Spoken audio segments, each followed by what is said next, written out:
शिक्षा की बात करें, देखिए आज हम तमाम स्कूलों को, तमाम नहीं कुछ स्कूलों को, जिन लोगों ने यहां की शिक्षा व्यवस्था को कमजोर कर दिया, अपने स्कूल गरिमा को, अपने स्कूल की योग्यता को, अपने स्कूल के शिक्षकों की योग्यता को कटघरे में खड़ा कर दिया।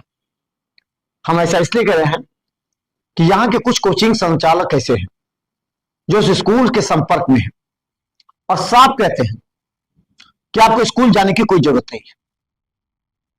आप हमारे यहां एडमिशन ले लिए कोचिंग में, आप 4 घंटा 5 घंटा अपने बच्चों को यहां पढ़ाइए, हम आपका पूरा कर देंगे तैयारी, चाहे मेडिकल इंजीनियरिंग हो, चाहे आपको 9th-10th का हो या 5वीं से ऊपर का हो।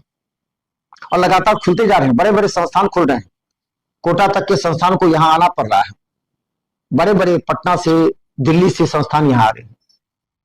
और उनका आधार कहां है? ये तमाम स्कूल। और हमें दुख तब पहुंचता है जब ये तथाकथित बड़े स्कूल, जो बड़े बैनर हैं, उनके बच्चे स्कूल छोड़ करके कोचिंग संस्थान में जाते हैं, कभी कभी तो स्कूल ड्रेस में चले जाते हैं। अब अपने दिल पर हाथ रख करके कहिए, तो तमाम स्कूल के संचालकों को हम कहना चाहेंगे, अब दिल पर हाथ रख करके कहिए, अगर आपके स्कूल के बच्चे आपके स्कूल में पढ़ने की जगह कोचिंग में चले जाते हैं, क्या आपका मान सम्मान घटता नहीं है?